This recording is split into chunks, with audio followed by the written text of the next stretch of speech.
السلام عليكم ورحمة الله وبركاته. أهلا وسهلا بكم معانا في فيديو جديد على قناتنا قناة موكا تشانل. إن شاء الله بإذن الله تعالى النهاردة في الفيديو جايبين مع بعض جهاز من الأجهزة الحلوة أوي والجميلة واللي معظمنا ممكن يحتاجها، سواء كنا في رحلات أو كنا في البيت أو في أي مكان، وهو ماكينة صنع السندوتشات والجريل وشواية كمان صغيرة من شركة سوكاني. وإن شاء الله من خلال الفيديو هنعملها انبوكسنج ونوري لحضراتكم المواصفات بتاعة الجهاز ده.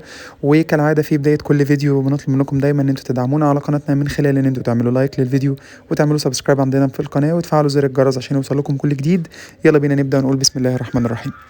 طبعا زي ما واضح من خلال الفيديو كده واحنا شايفين اننا طلبنا المنتج من خلال شركة امازون، وهنفتح كده مع بعض دلوقتي. والجهاز الكود بتاعه سوكاني بي بي كيو 227، ده الكود بتاعه او الكود بتاع الجهاز. هنشوفه دلوقتي على الكرتونة لما نبدأ ان احنا نفتحها. طبعا طلبناها وفي خلال يومين على طول امازون كانت باعتة الجهاز. يعني شركة بصراحة من الشركات اللي بتبعت المنتجات بتاعتها على طول، ما بتاخدش وقت ابدا. يعني مش اول مرة يعني نشتري من امازون، ما شاء الله السرعة في التوصيل رهيبة، والمنتجات بتاعتهم بتيجي الباكجينج بتاعتها كويسة. وتعالوا نشوف كده مع بعض واحنا بنفتح ونشوف كده الجهاز من جوه او الكرتونة شكلها عامل ايه. هل الكرتونه متهالكه ولا لا؟ لان في بعض الناس بتخاف تشتري المنتجات دي علشان تقولي مثلا اصلا الكرتونه بتبقى بايظه او ممكن يبقى المنتج ده قديم.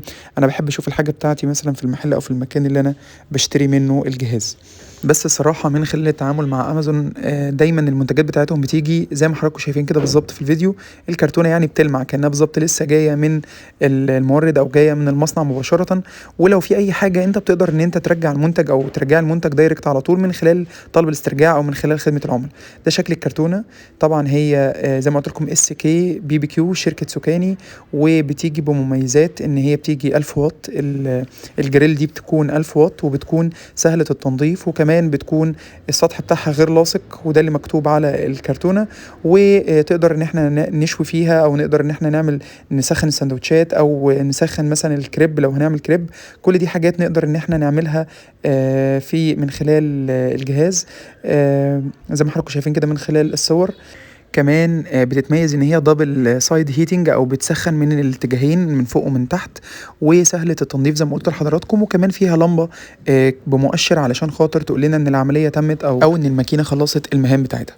طبعا ناس كتير سالت على سوكاني. الشركه دي من الشركات اللي في اخر سنه او سنتين انتشر بشكل كبير جدا في السوق المصري وبتطلع منتجات كتيره جدا. يعني مثلا المكنه دي في منها حوالي اكتر من 10 12 نوع مختلفين، كلهم بيأدوا نفس الوظيفة، لكن الموديلات بتاعتهم مختلفة.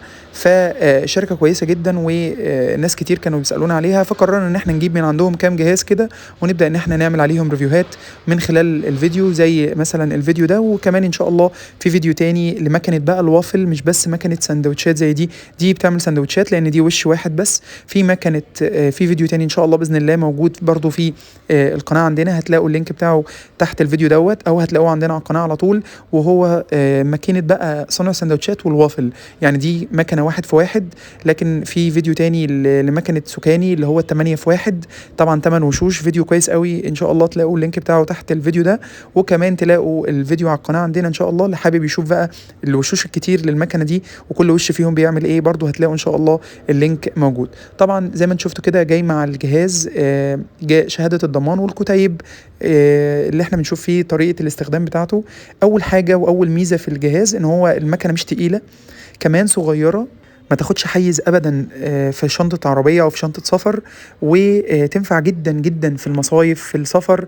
هتبقى حاجه جميله جدا، نقدر ان احنا نسخن عليها سندوتشات. طبعا عليها المؤشرين زي ما احنا شايفين الاخضر والاحمر، دي لمبات ليد عشان تقول لنا العمليه انتهت امتى، او اذا كانت الجهاز خلص التسويه بتاعته. والمواصفات الكهربيه الخاصه بالجهاز موجوده في ظهره اهو، هقرب اوريها لحضراتكم. دي جريل ميكر الباور بتاعتها 1000 واط زي ما قلت لحضراتكم، بتشتغل 50 ل 60 هرتز. وطبعا هي ميد ان تشاينا، والكود بتاعها بي بي كيو 227 زي ما قلت لحضراتكم في بدايه الفيديو. تعالوا كده نفتح مع بعض. هي ليها زي زرار كده بنفتحه وبتفتح. طبعا هي فيها ميزه وعيب ان هي صغيره، فطبعا هي ممكن تاخد سندوتشين جنب بعض او ممكن تاخد كريب. لو احنا عندنا كريب عاوزين نسخنه او عاوزين مثلا ان احنا مثلا بعد ما خلصنا كده الحشو بتاعه بتاعه ونبدا ان احنا نقلبه زي على الجريل كده ويتاخد من فوق ومن تحت. السطح بتاعها نون ستيك يعني ما بيلزقش الاكل عليه. وكمان بالاضافه لان هي وش واحد زي ما قلت لحضراتكم، هي بتيجي بوش واحد بس، وفي موديلات تانية بتيجي معاها 2 في 1 و3 في 1، وفي كمان 7 في 1 و8 في 1 اللي احنا عملنا عليها فيديو، هتلاقوه ان شاء الله مع الفيديو ده باذن الله في صندوق الوصف تحت. وزنها خفيف، كمان سهله التنظيف وسهله الحمل، نقدر ان احنا نحركها تتحط فيه على قطعه رخامه في المطبخ او تحط على مكتب، تحط في اي مكان لانها صغيره جدا. بس العيب اللي فيها من وجهه نظري ان اولا المساحه طبعا عشان الوزن دوت يكون حاجه بالنسبه لنا كويسه، للاسف المساحه برده ما هياش كبيره، وكمان الكابل بتاع الكهرباء بتاعها ما هوش طويل. هنبقى محتاجين مشترك يكون موجود دايما مع الجهاز دوت، علشان زي ما انتم شايفين الكابل بتاعها صغير قوي مش طويل. من ضمن المميزات ان برضو استخدامها جوه مصر ان الكابل مش موجود فيه كابل ثلاثي. في معظم الماكينات اللي بتبقى جايه من بره بتبقى جايه كابل ثلاثي، فبتبقى لسه محتاجين لها مشترك عشان يركب عندنا مثلا على الفيش اللي هي الثنائيه. فالميزه هنا ان الكابل برضو ثنائي ما هوش ثلاثي، فدي برضو من الحاجات الكويسه اللي موجوده في المكنه. بحاول اوريها لحضراتكم قد ايه ان هي خفيفه، الجهاز خفيف جدا يعني، وكمان حاجه سهله وسلسه، نقدر اي حد ان هو يتعامل ويشتغل عليها ويطلع بيها نتائج كويسه جدا. نيجي بقى لاهم جزئيه من الجزئيات اللي احنا دايما بنوصل لها للفيديو، وهي السعر بتاع الجهاز دوت.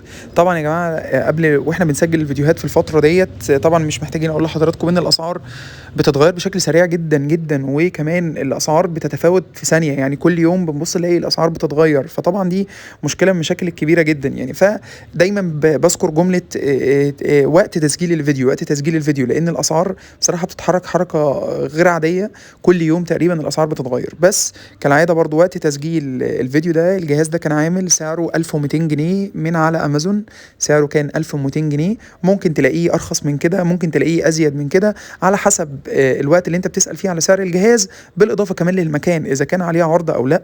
واذا كنت بتشتريه اونلاين او بتشتريه من محل ممكن يكون زي ما قلت لحضراتكم السعر ازيد من كده بكتير، او ممكن يكون اقل من كده على حسب الوقت اللي بتشتروا فيه الجهاز ده. بس كالعاده انا هسيب لكم لينك للمكنه ديت تحت الفيديو برضو ان شاء الله من على امازون، واللي حابب ان هو يشوف المواصفات بتاعتها اكتر ويشتريها او يطلبها من خلال امازون. وبس كده خلاص، ده كده كان الريفيو بتاعنا النهارده عن الجهاز او الماكينه ديت. ان شاء الله باذن الله تعالى هنبقى في فيديو تاني باذن الله نحاول ان احنا نشغل الجهاز ونعمل عليه بقى تجربه عمليه، او نسوي عليه حاجه ونقول لحضراتكم تجربتنا معاه ان شاء الله شكلها عامل ازاي. وكالعاده في نهايه كل فيديو بطلب منكم دايما ان انتوا تدعمونا على قناتنا من خلال ان انتوا تعملوا لايك للفيديو وتعملوا سبسكرايب عندنا في القناه وتفعلوا زر الجرس عشان يوصل لكم كل الفيديوهات الجديده. وما تنسوش تدخلوا على القناه عندنا، هتلاقوا فيديوهات كتيره جدا جدا ان شاء الله باذن الله كلها تعجبكم وتساعدكم دايما في الحاجات اللي انتوا بتختاروها وبتشتروها. واشوفكم ان شاء الله في فيديو جديد، والسلام عليكم ورحمه الله وبركاته.